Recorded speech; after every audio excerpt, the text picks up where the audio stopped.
Assalamualaikum warahmatullahi wabarakatuh. Kembali lagi dengan saya Halimatus Syadia dengan NPM S1D019049.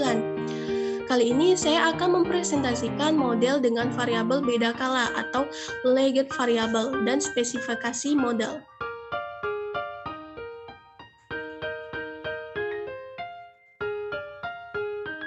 Yang pertama yaitu bab 1 pendahuluan.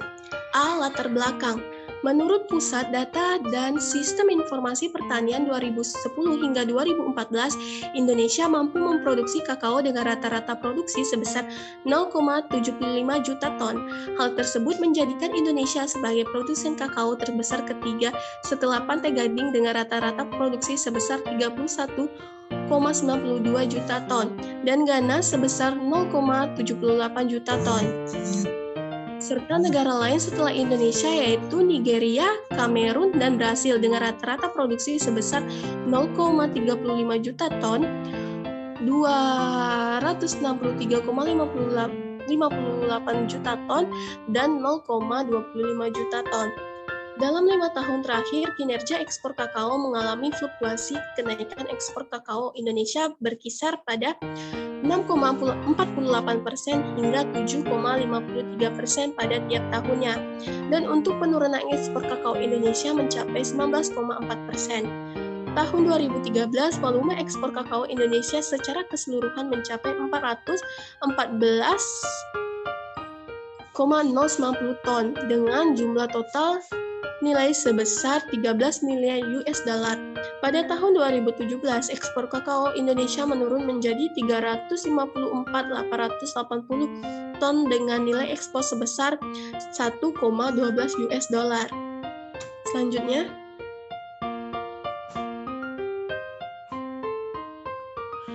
ekspor menjadi penting karena berperan dalam meningkatkan pertumbuhan ekonomi, sehingga perlu dorongan dari pemerintah agar kinerja ekspor, khususnya pada komoditi kakao, dapat mengalami pergerakan meningkat yang stabil, karena menurut data tahun 2013 hingga 2017 cenderung mengalami penurunan. Oleh karena hal tersebut, penelitian ini mencoba untuk mengetahui apakah faktor-faktor yang mempengaruhi volume ekspor kakao Indonesia. Sekitar 80% dari produksi kakao Indonesia diekspor ke pasar internasional. Namun permasalahan yang terjadi yaitu jumlah ekspor kakao Indonesia berfluktuasi dengan kecenderungan menurun dalam 10 tahun terakhir, dan hal ini menunjukkan bahwa nilai tawar komoditas kakao kurang optimal, sehingga masalah ini menarik untuk dikaji dalam mengetahui faktor yang mempengaruhi ekspor kakao Indonesia. Selanjutnya, B. Rumusan masalah. Yang pertama yaitu bagaimana pengaruh kurs rupiah terhadap US dollar terhadap produksi kakao. Yang kedua, bagaimana pengaruh harga terhadap produksi kakao. Yang ketiga, bagaimana pengaruh ekspor kakao terhadap produksi kakao. C. Tujuan. Yang pertama, untuk mengetahui pengaruh kurs rupiah terhadap US dollar terhadap produksi kakao. Yang kedua, untuk mengetahui pengaruh harga terhadap produksi kakao. Yang ketiga, untuk mengetahui pengaruh ekspor kakao terhadap produksi kakao. Selanjutnya ada bab 2, metode penelitian. A. Jenis data dan sumber data. Jenis data yang digunakan adalah data time series atau data yang diambil menurut urutan waktu dalam suatu rentang waktu tertentu. Sumber data dari skripsi yang berjudul Pengaruh Produksi, Kurs, dan Harga Kakao Indonesia oleh Alfiasar Dwi Aurul di Universitas Islam Indonesia. Selanjutnya yaitu B. Spesifikasi model. Secara sistematis, Y sama dengan X1, X2, dan X3 dalam double Douglas menjadi ln Y sama dengan beta 0 ditambah beta 1 ln X1 ditambah beta 2 ln X2 ditambah beta 3 ln X3 ditambah ET, di mana Y merupakan produksi kakao dalam satuan ton, beta 0 merupakan konstanta, beta 1, beta 2, dan beta 3 merupakan koefisien regresi. X1 merupakan kurs dalam satuan rupiah per US dollar. X2 merupakan harga dengan satuan kilogram per US dollar. Yang ketiga merupakan ekspor dalam satuan ton. Yang terakhir yaitu ET atau error term. Selanjutnya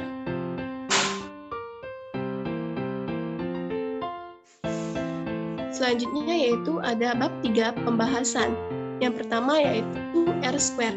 Nilai R-square sebagai indikasi ketepatan model yang digunakan dalam analisis. Di sini R-square-nya bernilai 0,9795. Nilai R-square mendekati angka 1 yaitu 0,9795, artinya model yang digunakan dapat menggambarkan pengaruh variabel bebas terhadap variabel terikatnya sebesar 0,9795. Sisanya dipengaruhi oleh variabel yang tidak dimasukkan ke dalam model.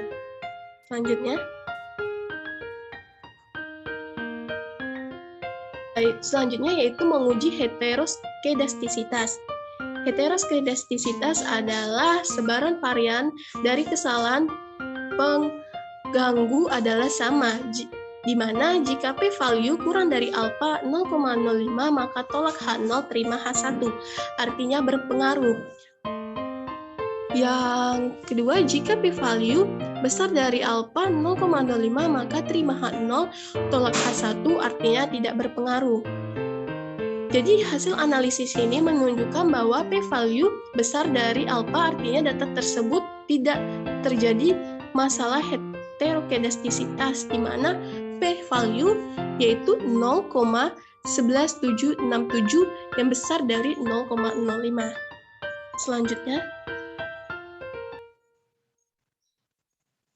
Selanjutnya yaitu autokorelasi. Autokorelasi adalah terjadi hubungan antar kesalahan pengganggu. Untuk mengetahui permasalahan autokorelasi, kita melihat nilai Darwin-Watson.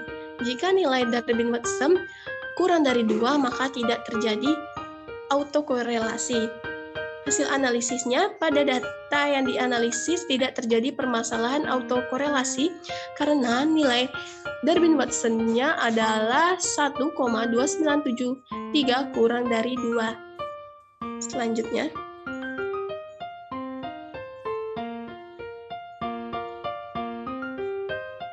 Selanjutnya ada pengaruh masing-masing variabel bebas.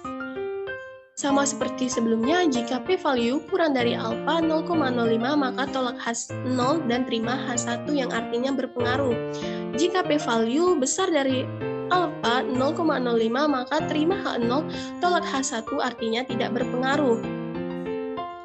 Dari analisis di atas, jumlah kurs rupiah terhadap US dollar atau X3 tidak berpengaruh terhadap produksi kakao karena p-value-nya 0,023. Yang kedua yaitu jumlah harga atau X2 tidak berpengaruh terhadap produksi kakao, di mana p-value-nya yaitu 0,103. Yang terakhir yaitu jumlah ekspor kakao atau X3 berpengaruh terhadap produksi kakao dengan p-value 0. Selanjutnya yaitu interpretasi pengaruh masing-masing variabel. Di sini hasil analisisnya yaitu variabel kurs rupiah terhadap US dollar atau X1 tidak berpengaruh nyata terhadap produksi kakao. Variabel harga atau X2 tidak berpengaruh nyata terhadap produksi kakao. Yang ketiga yaitu variabel ekspor kakao atau X3 memiliki koefisien regresi sebesar 0,87810, artinya apabila produksi naik 1%, maka produksi kakao akan naik sebesar 0,87810%. Begitu juga sebaliknya.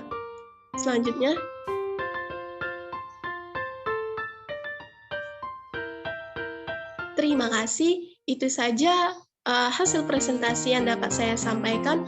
Lebih dan kurang saya mohon maaf.